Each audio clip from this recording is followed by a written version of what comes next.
নাচটা একটু প্র্যাকটিস করে নে। হ্যাঁ চল, প্র্যাকটিসটা করেই ফেলি। দাঁড়া দাঁড়া, গানটা চালিয়ে নি আগে। প্রচুর ভাইয়া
এত দুষ্পাঠা আমার আদেশ অমান্য করে। নতুন এসেছিস তাই 7 দিন বিশ্রাম নিয়েছি। আজ সকালে রেখে বললাম তোমাকে আজ রান্না ঘরে যেতে হবে। শয়তানি করে কথাই বললি না।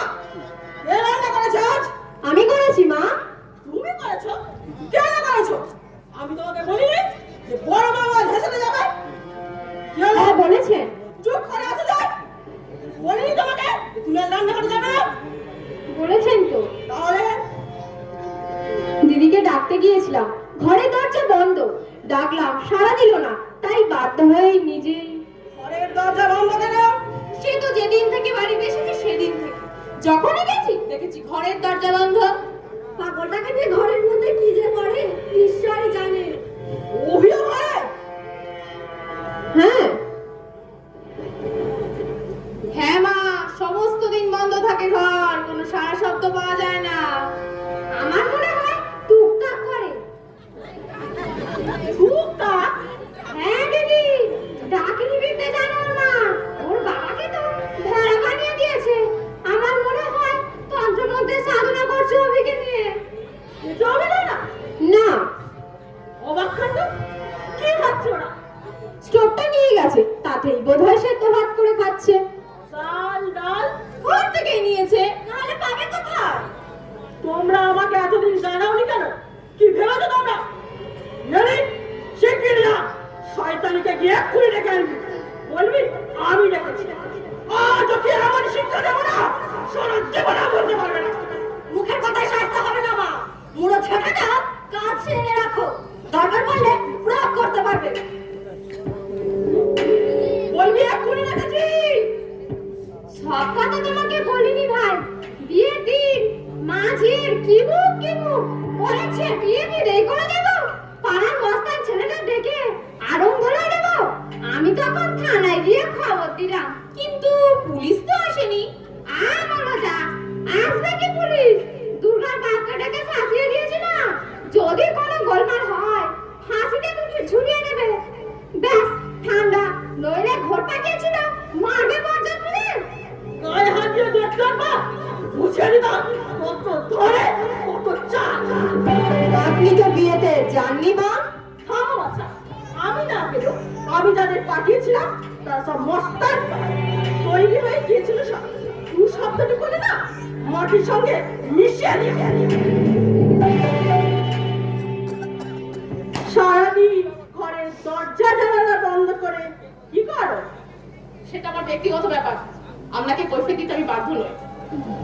আজ সকালে তোমাকে আমি রান্নাঘরে যেতে বলেছিলাম, বলেছিলেন যাওনি কেন রান্না করতে? রাধুনি নয় বলে। তোকে আমি আজ মনে যে কোথা কোথা করে খাবো সাজানো বাচ্চা। তুই বাবা কে তুই? আমারই বাড়িতে থাকবি, আমার ইഷ്ടর নিয়ে তুই আমার রান্না করে খাবি, এক্ষুনি আমার সব দিয়ে যাবি। আপনি কিন্তু মুখ খারাপ করছেন। হ্যাঁ, অবশ্য শিক্ষা দীক্ষা নেই বলে সেটা করছেন। তোকে আমি স্টোভ চাইলেন না? স্টোভের অর্ধেক অংশ আমার। পরম যদি তুমি থামো মা, আমি বলছি। স্টোভটা কি তোমার বাবা দিয়েছে? হ্যাঁ, আমার স্বামীর বাবা দিয়েছে। পৈতৃক সম্পত্তির অর্ধেক অংশ বাড়ির বড় ছেলের আইনত অধিকার। তোকে জানা মনে করবো সাধারণ বাচ্চা, তুই না তোর মুখ ছেড়ে আনো সাধারণ বাচ্চা। আমাকে আইন শেখাচ্ছিস? ওই পাগল আমার বিষয় সম্পত্তির ভাগ পায় নাকি? পাগলে কি না বলে, পাগলে কি না খায়? আমার হুকুম, আজ বিকেলে তুই রান্না করতে যাবি। তোর বাপ 10টা ছিচা কর দিয়ে যায়নি, ছোট লোককে যদি আর পেতাম না তোর মুখে করে একটা লাথি মারতাম। আপনি কিন্তু মাথা ছড়িয়ে যাচ্ছেন। মুখ আমার রয়েছে। বলে দেখ আমার মাকে, লাথি মেরে মুখ যদি ভেঙে না দিয়েছি না, বাপের পেটি আর আমার মুখে। আর এইটা যদি তোমাকে বলি, তোমাদের শয়তানি।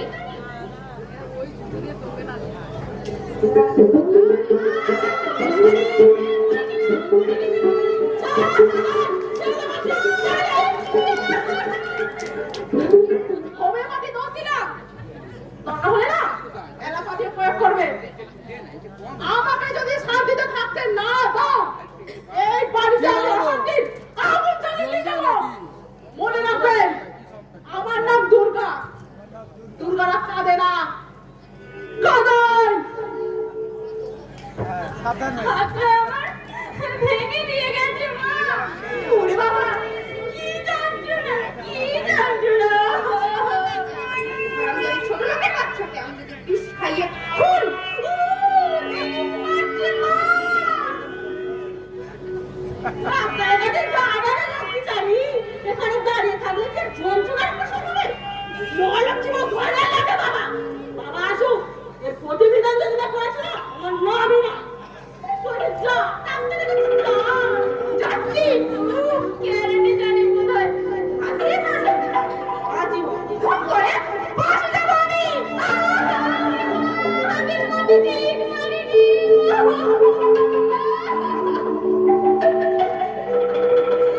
শব্দ লাগালে মেয়ে বলে কেন গায়ে হাত তুলতে পারতো? ছোট লোকের বাচ্চা মানে তো কোথায় কোথায় গায়ে জোর দেখায় ছোটমুখী। সেলি ঠাকুরজির অন্যায় হয়েছে মা, হাজার হোক উনি তো আমাদের বড় বৌদি, ওনাকে জুতো নিয়ে মারতে যাওয়াটা কি ঠিক হয়েছে? তোমাকে এখানে সালিশি কথা ডাকা হয়নি, বুঝেছ? কার দোষ কার গুণ সেটা বিচার করবো আমি, তুমি না, বুঝেছ? যদু ধপ্পা মধু ধপ্পা সব ধপ্পারই একই চপা। আসবে করতে যায় ওই ভাঙার জায়গা ঘরে এলে না এইরকম গোসাই পায়। আমার বকশিসটা পুরো ঠাটা দেওয়া ছুটা মারি। তখন কত ব্যাখ্যা মেয়ে আমাদের সচ্চরে না করে না। ওদের কথায় আর বিশ্বাস নেই আমার ভুল হয়েছে। আমার কথা ওই হাবাকে মেয়ে দিত কেউ? কি দরকার ছিল ছেলে বিয়ে করে আমার? তোমরা সবাই মিলে যুক্তি করে আমার সর্বনাশ করেছো। তোমরা ছোট লোক হতে পারো, আমি ছোট লোক নই। দুজনে 2000 টাকা সুহাসিনী এসে নিয়ে গেছে। এই পুরো চাপা মুখ নিয়ে না এই বাড়িতে এসে না খুব ঠিক হয়েছে।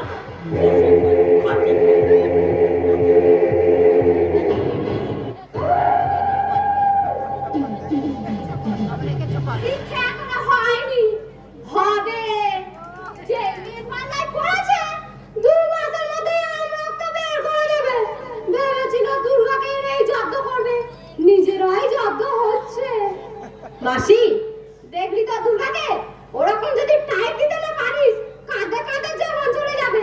এরা শক্তের ভক্ত আর নরমের গরম। দিদির মনে জোর দেখে আমি অবাক হয়ে যাচ্ছি মাসি। ওরকম অবস্থা আমাদের হলে হয় গলায় দড়ি দিতাম, নাহলে বিষ খেতাম। কি করে ওই নির্বোধ মানুষটাকে যে মেনে নিল আমি ভেবেই পাচ্ছি না। এটা হচ্ছে বয়সের ধাম। না মাসি, তোমার সঙ্গে আমি একমত নই। দিদি যদি উচ্চশিক্ষিত না হতো তাহলে ভাবতাম এটা বয়সের ধর্ম, কিন্তু দিদির মধ্যে এমন এক ঐশ্বরিক শক্তি আছে যা অসুন্দরকেও সুন্দর করে নেওয়ার ক্ষমতা আছে।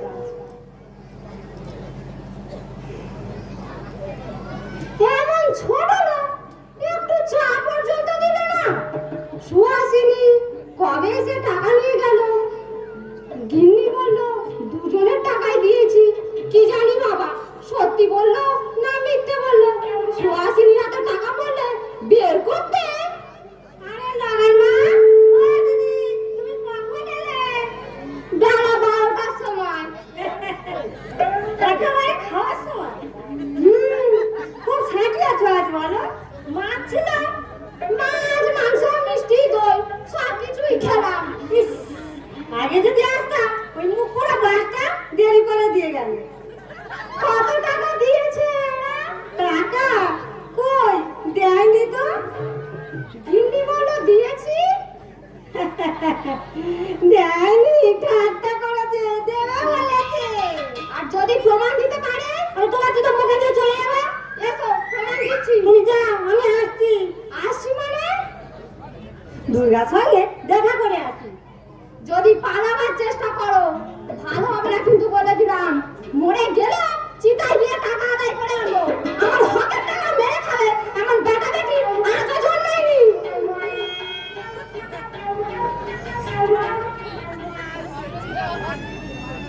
বড় গেলা করে পড়ে গেলাম তো। আপনি এখানে ধারা করে এসেছি। ওটা হয়নি কথা থাকে। সদর দিয়ে এগিয়ে যাবো, দেখতে পেলেই মারবো তো।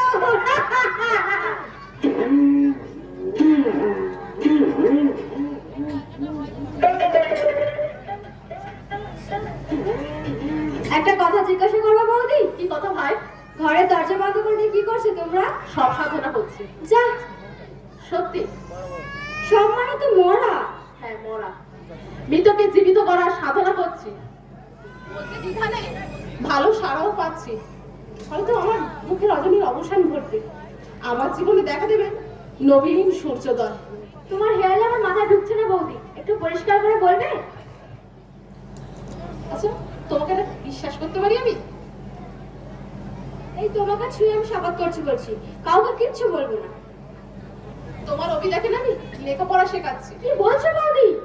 সত্যি, ওর মধ্যে সব আছে, শুধু বুদ্ধিবৃত্তি একটু ফোটা। একটি শব্দ না 5 বার বলে দিতে হয়, কিন্তু শুনলে অবাক হবে যেটা কিন্তু একবার মাথার মধ্যে ঢুকে যায় সেটা আর কখনো বলে না। আশ্চর্য ব্যাপার, মনে হচ্ছে রূপকথার গল্প শুনছি। কি করে ধৈর্য থাকছে তোমার? নিজের ভাগ্যকে তো নিজেই করে নিতে হবে ঠাকুরজি। বকি, ধমকায়, শাসন করি, কারণ মাঝে মাঝে আমি ধৈর্য হারা হয়ে যাই। কটু কথা বললে না সজল চোখে আমার দিকে তাকিয়ে থাকে, আর তখন আমি সহজে পিঠে হাত বুলিয়ে দিয়ে বলি, তুমি আমাকে ভুল বুঝো না লক্ষ্মীটি, তোমাকে মানুষ হতে হবে। বৌদি আরো কত কথা বলে, এত সরল, তোমাকে কি বলবো।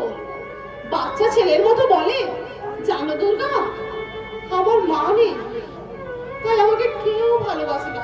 ওই সত্য ভালো ভালো জামা কাপড় পরে আর ওই ছেঁড়া জামা প্যান্ট আমাকে পরতে দেয়। বলে এসব কথা? আরো কত কথা বলে, আমি থামিয়ে দিই, বলি আগে লেখাপড়া করো, তারপর তোমার সব কথা আমি শুনবো। আমি চাকর হরিদাসকে দিয়ে না ওর জন্য নতুন জামা প্যান্ট ধুতি আনিয়েছি। সে কি আনন্দ তোমাকে কি বলবো।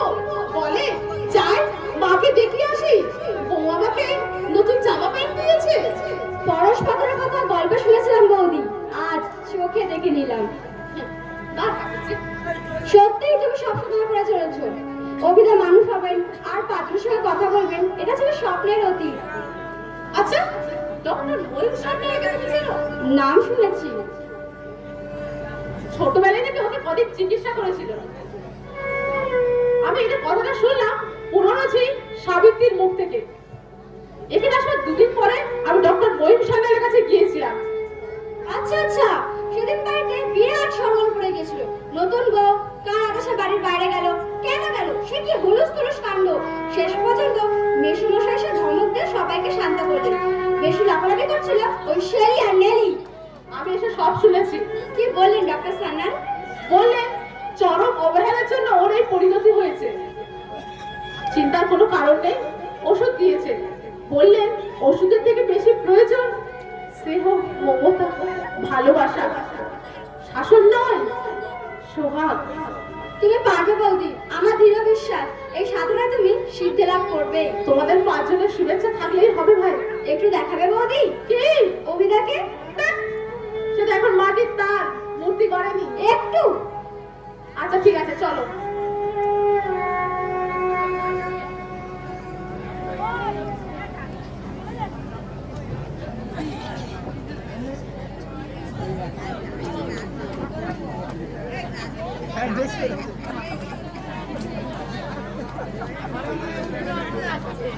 দরজাটা খোলা, দেখতে কি মেরে কি করছে শয়তানি।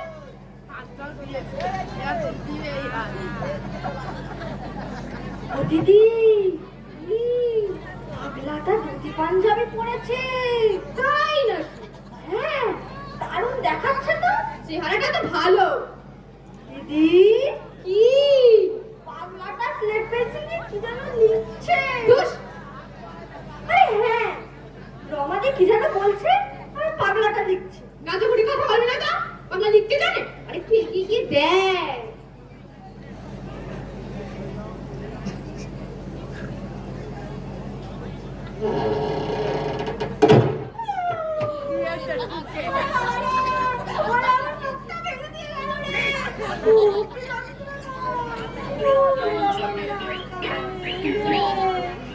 আমার বাঁশির মতন না। চেঁচাচ্ছিস কেন? নাকি ঘুষি মেরেছি? মরে যা। সেই মুখটা মারেছি, অন্য লোকের সামনে তোকে ধস করে লজ্জা করে দিল। ওরে আমার নাক রে। ওরে আমার বাঁশির মতন নাক। দেখলি তো? দেখলি তো রক্ত বের করে দিয়েছে, দেখ ওই শয়তানি। দেখি দেখি। ইমা, সত্যিই তো রক্ত বের করে দিয়েছে। আমি শ্রাদ্ধ করবো, আমার কাপড় কাটবো। বেরিয়ে আয়, বেরিয়ে আয়, বাবার কাছে আসতে বেরিয়ে আয়। ওরে আমার বাঁশির মতন নাক। আমি মনে হয় বাঁচবো না রে দিদি। না না, এই নাক নিয়ে আমি কি করে স্কুলে যাবো রে? চুপ কর, চুপ কর, চুপ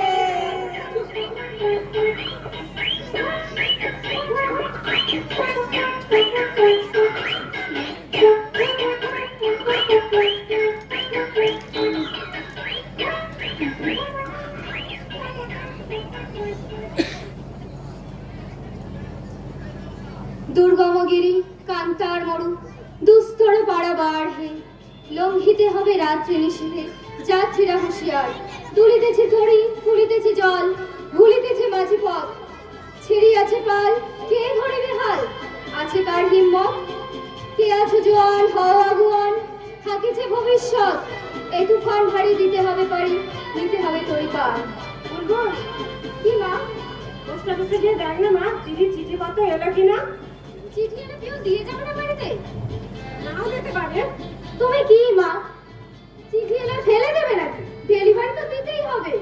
একটা বছর হয়ে গেল, কোনো খবর পাচ্ছি না।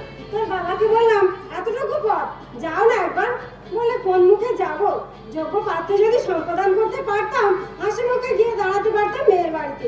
তাছাড়া আত্মীয় ভালো হয়নি, ওরা বড় দাম্ভিক ও অহংকারী। তুই একবার যাবি মা, দেখে আসবি দিদিকে।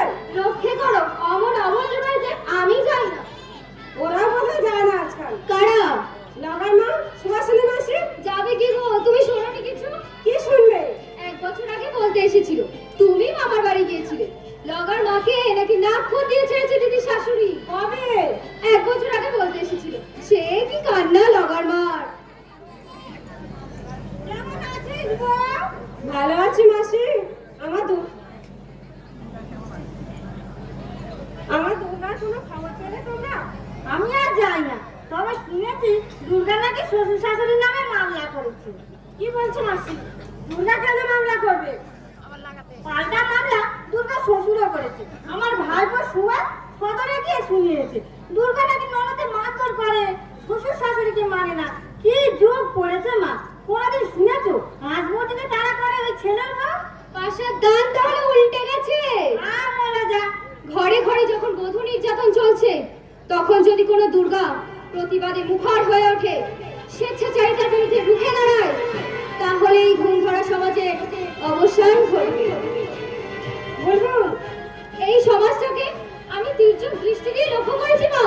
আমি দেখেছি মেয়েদের শত্রু মেয়েরাই। শাশুড়ি, ননদ, তারাও তো মহিলা। তারা কেন আরেকটা মহিলার অশান্তির কারণ হবে? মেয়েদের মানসিক পরিবর্তন না হলে এই পৈশাচিক ঘটনার অবসান কোনোদিন ঘটবে না, কোনোদিনও না।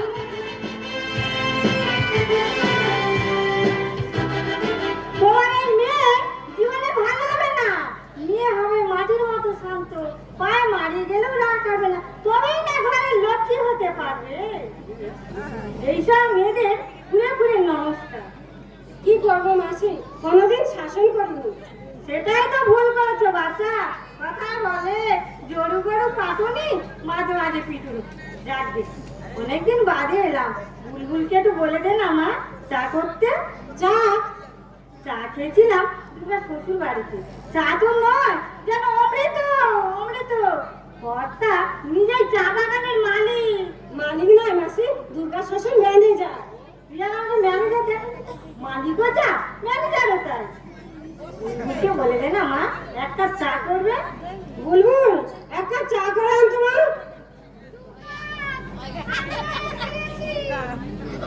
এই যে লাগার মা, তুমি নাকি দুর্গা শ্বশুর বাড়িতে নাকে খত দিয়ে এসেছো? কোন অনন্য কি বলেছে?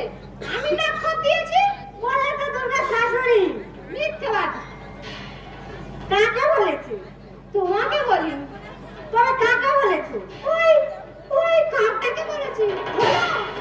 সোজামুখী, গটকা, পেঁচামুখী, মারবা মুখে ছাড়া। পুরো ঠ্যাঙ্গা আমারও আছে। তোমরা কি মাসি? ছি ছি, এরকম করলে তোমরা আমার বাড়িতে আসবে না। ইদ্রাম আমার দু চোখের বিষ। শুনলি তো? তোকে বলেছে। তোকে, তোকে। বেরো, বেরো আমার বাড়ি থেকে। আর কোনোদিন এই বাড়িতে আসবে না। তোরা বেহাত হয়ে আছি তোমরা। মানুষ কত কিছু নিয়ে আলোচনা করে, তোমাদের শুধু বড় চর্চা, বড় নিন্দা, মুখে যাতে বসে লেগেই আছে। তোমাকে তো ঠিক চিনতে পারলাম না মা। দেখেছে অভিদার বিয়েতে আমি শেষেরই রমা অভিদার বিয়েতে এসেছিলাম। তাই? হ্যাঁ বৌদি। বসো মা। না না মাসিমা, আমি এক্ষুনি চলে যাব। যাবে মা? দুটো নুন ভাত মুখে দিয়ে বিশ্রাম নিয়ে তবেই যাবে না। কিন্তু ভয় নেই মা, আমরা তোমাকে আটকে রাখবো না। এসো। লাগার মা হুম, কিরকম বুঝলে? গুরুতর ব্যাপার কিছু আছে, আমারও তাই মনে হয়। তার জন্যই বাড়ির ভিতর ডেকে নিয়ে গেল। যাবো, শুনবো গিয়ে কি বলছে ছুরি। গেলে আলোচনা বন্ধ করে দেবে। কান খাড়া করে শুনতে চেষ্টা করো। এসো, দুজনেই কান খাড়া করে শুনতে চেষ্টা করি। তাই চলো।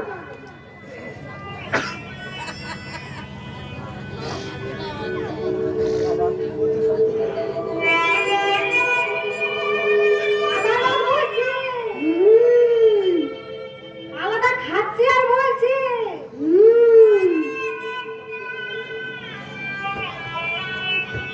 কি করছিল ওখানে? না না কিছু নয় তো। আড়ি পেটে কি শুনছিলে? কই, কিছু শুনিনি তো। কি গো দিদি, আমরা কিছু শুনছিলাম। কই না তো। ফের মিথ্যে কথা। আমরা যা মেয়েটাকে কি দিয়ে খেতে দিলি? তাই আমরা উকি মেরে দেখছিলাম। দে মা, চা দে। এই চা তোমাদের দেবো না। কাকে দিবি? কুকুরকে। কুকুরকে দেবো।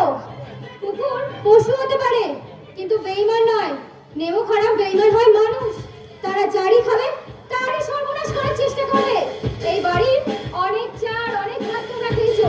কি দিয়েছো তার পরিবর্তে তোমরা? লজ্জা ঘেন্না যদি থাকে এই বাড়িতে আর কোনোদিন আসবে না, কোনোদিন না।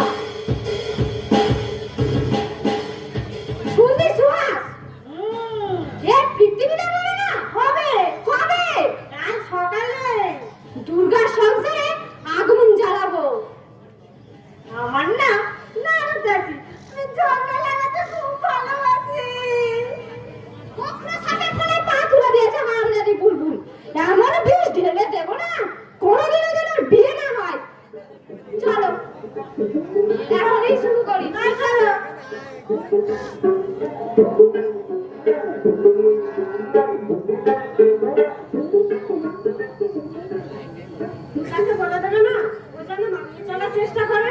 কি হবে, শ্বশুর শাশুড়ি অভিশাপ ঘুরিয়ে ওরা আর করছে। আপনি জানেন না মাসিমা, ভেতরে ভেতরে ওরা চক্রান্ত করছে। বিষয় সম্পদ সব যা আছে 2 মেয়ে আর 1 ছেলের নামে লিখবে, অভিনাকে বঞ্চিত করবে। সেই খবর শুনেই বৌদি জেলা শাখার কাছে দরখাস্ত করেছে। কিন্তু মা, 1 বছর আগে যে অভিনাকে আপনারা দেখেছিলেন, এখন দেখলে চিনতে পারবেন না। তাই হ্যাঁ, চেহারাটা তো বরাবরই ভালো অভিনয়, এখন দেখলে মনে হবে রাজপুত্র, সুস্থ এবং স্বাভাবিক। বৌদি ইংরেজি বাংলা দুটোই পড়িয়েছে, নিরক্ষর কেউ বলতে পারবে না। আপনাদের কোনো চিন্তা নেই মাসিমা, বৌদি তার নিজের ভাগ্য নিজেই করে গেছে, যাকে বলে স্বয়ং সিদ্ধা।